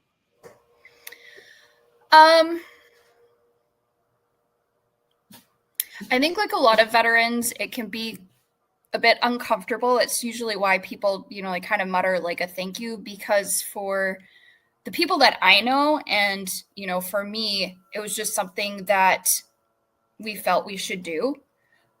It was not for a lot of people. And then for me, there was a couple of reasons, but I know a lot of people that I served with where it's like, I didn't even consider anything else. Like, that's what I wanted to do. I wanted to, do a family tradition, or I wanted to, make the world safer, or, whatever the reason was. Like, it was just something they felt like. Some people like, I want to go to college. I want to go to college. I want to go to college. Some people are like, I want to go in the military. I want to go in the military. But I also, what I try to say to people and educate is that we tend to think of the military, sacrifice being deployment or, an injury in service, right? And I think that people don't, outside of the military, don't always, is my dog caught? I have a dog and a cat that love to be a part of interviews, that don't consider the other aspects of sacrifice, which, can be missing children being born, missing anniversaries, missing, family occasions That's that the are hard really part. important. So you don't have to be deployed in a combat zone to sacrifice something in order to serve, if that makes sense. So, I try to talk about that, especially when it's brought up like, oh, where did you deploy? I was stationed in other countries, and some of them had hazard pay, but, I wasn't deployed, but that doesn't mean that I or the people I served with didn't sacrifice on some level. Yeah, and it's hard when you go through the military and have to miss all of those important days of life, but that's why people say thank you, because you are, not spending that time, but and still saving our country. So, which is very cool for them to take that time for that. Have you ever gotten to meet like any celebrities during your time in the military before we go into discussing more about mental health? Oh gosh, yeah. Do you know the band Drowning Pool, Let the Bodies Hit the Floor? No. No. Okay. It's in a lot of movies, a lot of like if you look it up and listen to it, you've probably heard it at some point. But when I was stationed in Korea, was most of where my duty station was. And, the USO brings celebrities and bands, across the world to different bases. And we had Drowning Pool and Tantric were touring together. And I had a sergeant at the time who was just a jerk. The people that are like, if I could be a jerk, I'm going to be a jerk. And my friend was doing the interview with the band, and I was in a different studio booth, and he kept like sending me in there saying, oh, tell him his music bed is too loud, or tell him this, or tell him that, just to try to embarrass me. And I wasn't familiar with Tantric at the time, and they were in the TV studio doing commercials, like don't drink and drive, suicide awareness. And he sent me in there, and he was with me, and he goes, oh, this is your biggest fan. And I didn't know any of their songs. So I just tried to bull my way through it and just say, oh, they're just all so good. But I got along with them really nice. And, the next thing I knew, I was touring around them all around Korea, backstage, going to concerts. And so it was really neat to have that experience. Not very often do you get to be like backstage with a band and be a part of the show. I also got to interview Shoshana Johnson. I think that's I haven't had to say her name in a very long time. But she was the first female Black prisoner of war. Wow. Yeah, so that I was very honored that I had the ability to and the opportunity to interview her for that. So very cool. How many years or months did it take for you to research your soul or yourself, whatever? As far as mental health? Yes. I think that mental health is one of those things where it's an ongoing journey. Like you're always finding out something about yourself. You're always finding out about different resources. We're in this society climate, however you want to phrase it, where there is a huge need for mental health professionals. We don't have enough. Not everybody has access to mental health services, with insurance or whatever that is. And so I think we're just having to do so much research and learn for ourselves.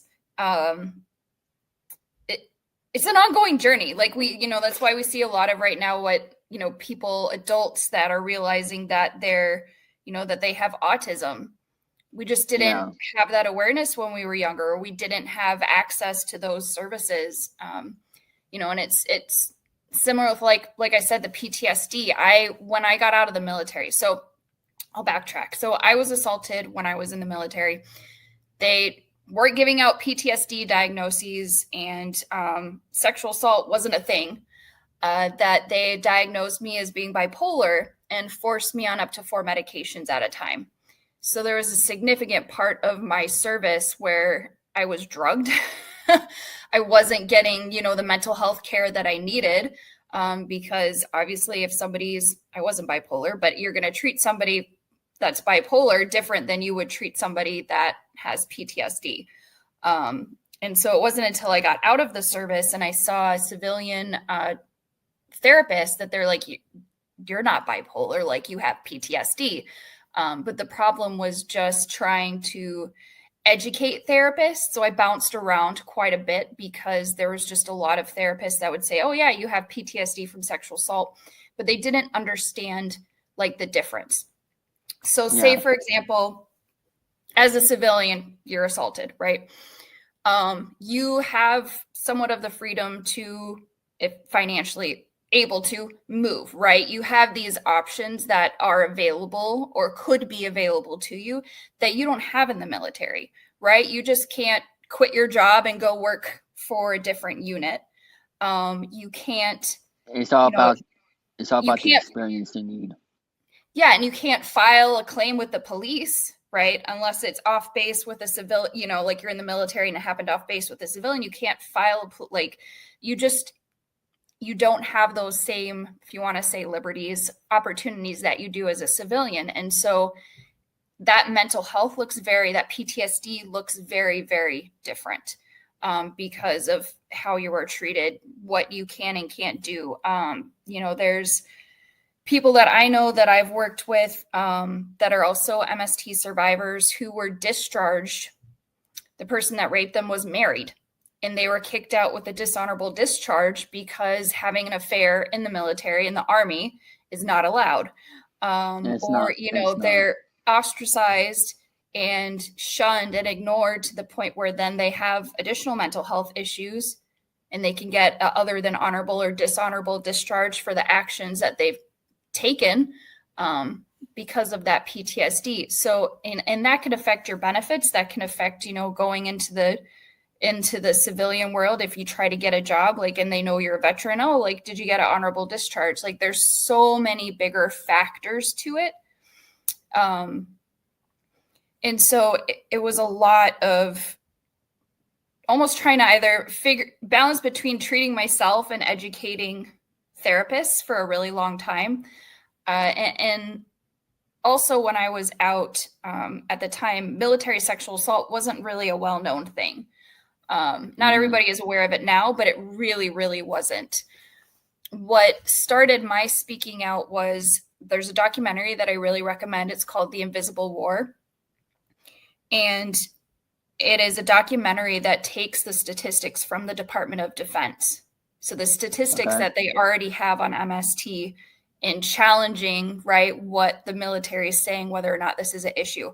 But they interview people across generations, and hearing those stories that were very similar to mine kind of flicked a switch for me. When you're told it's only you, you're the problem, you're the problem, you're the problem, you're going to start believing it, right? And if you don't have any stories, if you're not hearing anything that contradicts that, right, you're telling yourself that too. And this documentary was the first time that I ever saw or heard, another person that had experienced it. So it takes, getting mental health care isn't as easy as just getting mental health care. There's a lot to it. Was there someone in the military that you became friends with that helped you a lot during those tough times? When I was in the military? Yeah. Was there anybody that you were working with that you talked to that helped you a lot during that time?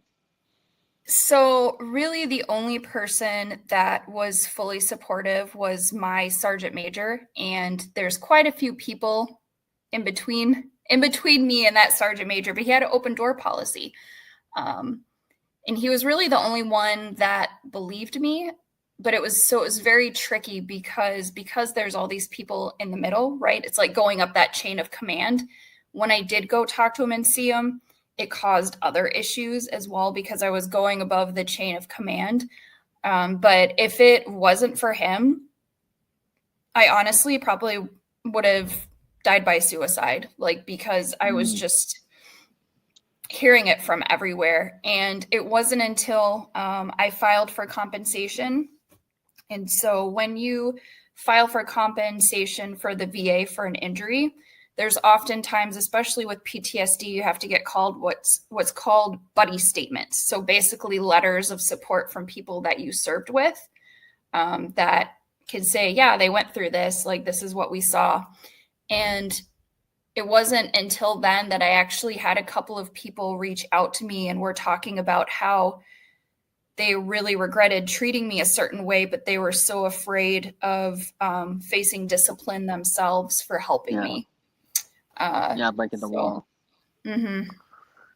Do you still talk to him to this day? There's the sergeant major. I do occasionally. There are some people that I met while serving that I started talking to again. So, and then mostly though, I talk to people that I've met along the way with my advocacy work. And, because I also occasionally go to military bases and train their sexual assault response coordinators on MST and what's that like, and then how, whether or not you have access to services, especially efficient and effective services, can affect your trajectory of healing. And that's true no matter what mental health, issue that you have. The type of services that you have access to, and then whether or not they're good or bad, that affects your journey. Wow. What were the years that you served in the military? So I actually served 2 different times. I served from 2004 to 2006, and that's when I was active duty. And then I came out, and there was aspects of the military that I did miss. It is very hard once you're in the military to adjust to civilian life afterwards. That order and the things that, you have policies and procedures and you have a certain way, and then you get out into the civilian world and there's more nuances. There's, it's not the same. So I went back in. I went in as the National Guard for a couple of years till I found out that I was pregnant with my first child, and my boyfriend, my kid's dad, I found out 2 weeks after he deployed. So I took that as you know what, I'm going to get out of the military. Yeah. I think I'm good. Yeah. And so did you get to meet any people that served in World War One or just 2? Not one. I've met some World War II vets. I've met a lot of Korean vets too, and Vietnam vets. A couple of my friends are Vietnam vets. So, and I try to, like, when I see Korea. So when I served in Korea, and obviously I did not serve during the Korean War. I'm not that old. But when I went off base in Korea, I'd have the older generations, older women and men come up and thank me, because they were just so glad that we helped during the war and that we were still there. And so, when I see Korean, veterans with the hat, I go over and I tell them, like, that their service is still impacting to this day. So, but I do more now, I would say. I focus more on advocacy work regarding disabilities, because that is a very everyday lived experience for me. And there's also just a lot of work to do there. Yeah. And a lot of people, no matter who, what the disability they have, they're struggling as for trying to see what their adulthood is going to be like in the next few years, because, like, let's say they never been to a job before, like, as for a boss, and the bosses can be very mean, and that can be a very big struggle. And what is your advice for those who want to get a job in the next year or two that don't have any experience except for volunteering, and hopefully, like, they'll get a job despite the health struggles and maybe mental health with it as well? That is a hard thing to talk about. Because I just turned 39. It was my birthday this month.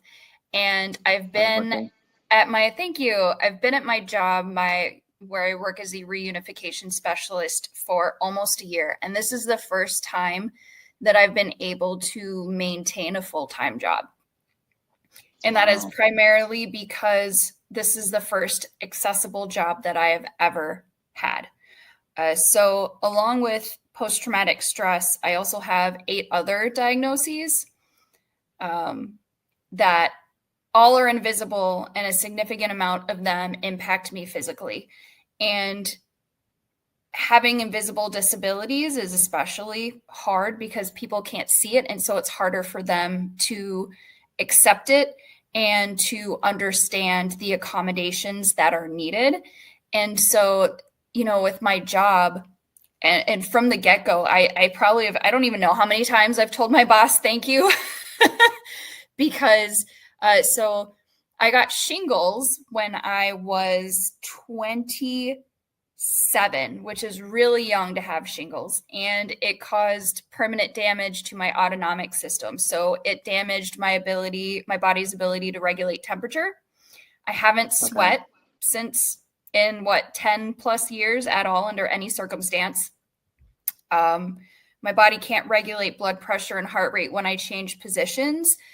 Not to mention, I have a condition called Ehlers-Danlos, which causes dislocations and chronic pain. So it's always been hard to say, well, I need to be able to wear shorts and a shirt in summer because my body can't regulate temperature. I can't be outside for that long. I have chronic pain. Unless if it's for a baseball game or something. No. Oh gosh, it's so hard. Just all the, having a walker, say, for example, because I get dizzy. And if you're in the middle of an aisle at Target, are there chairs? No, right? If you think about it, going to the grocery, there's no chairs available. So I have a walker that has a seat, and I don't need it for walking. I need it for the seat. Which people have a hard time wrapping their brain around, because when you see a person with a walker, you think about it, you think of elderly, you think of somebody who has trouble walking. And so there's these accommodations that I need. Oh, it's the walking part. Okay. Yeah. That are really, really simple when it comes down to it. But it's, being able to have a schedule that can navigate my doctor's appointments, things like that. Yeah. And so this is the first, and I don't say that in a way to make people feel hopeless or anything like that. There's jobs out there, but it is a lot of work on a person with a disability to be able to get there, and to find a job or, a boss that is willing to work with you and try to understand. Yeah, 100%. And as we're recording this interview, it's on Memorial Day, and people might say, how come you didn't do this interview, this past Friday? Well, for one, it's hard to schedule sometimes, and two, it's to celebrate Memorial Day all week, going into the weekend. So that's why we're airing it this Friday, and we celebrate Memorial Day not just for today, this week, but hopefully people will celebrate it all year long because of the people who serve for the country and all that good stuff. And I think you will agree with me on that one. So. Well, Memorial Day, it's honored service members who have lost their lives. And, we have Veterans Day for active, service members or, people that have served that are still alive. One thing that I try to say with Memorial Day, though, is I have a decal on the back of my car that says support the troops, but don't forget the veterans. The battle continues at home. And so, I talk about how many veterans we've lost since they've been discharged due to suicide or, they don't have access to healthcare. So I try to expand sometimes that Memorial Day, to try to raise awareness that, yes, we've lost people in the, in war while serving, but we're also losing veterans still today. The last statistics were 22 a day. Wow.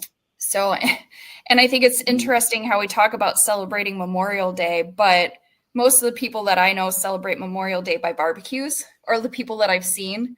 You know, Yeah. there's very few like that's actually tied to what Memorial Day is. It's usually seen as a time to spend with family or Memorial Day sales because of capitalism. Yeah. And I could tell that Memorial Day and Veterans Day means a whole lot to you personally. And all that good stuff. But is there anything that you're doing online right now? Like as for like, do you do any podcasts or shows, whatever that you do? I have a Substack that I write, that I do articles on, and write posts generally about kind of the things that I've experienced and what's going on and what's on my mind. I do interviews. I took a little bit of a break because my daughter and I, so we released a picture book last year on Ehlers-Danlos. And so there was a lot of book tours and interviews and going different places that I took a little bit of a step back because it's very draining. Yeah. You know, when you're doing that consistently for months. But I love opportunities where I can just spread awareness and, Yeah.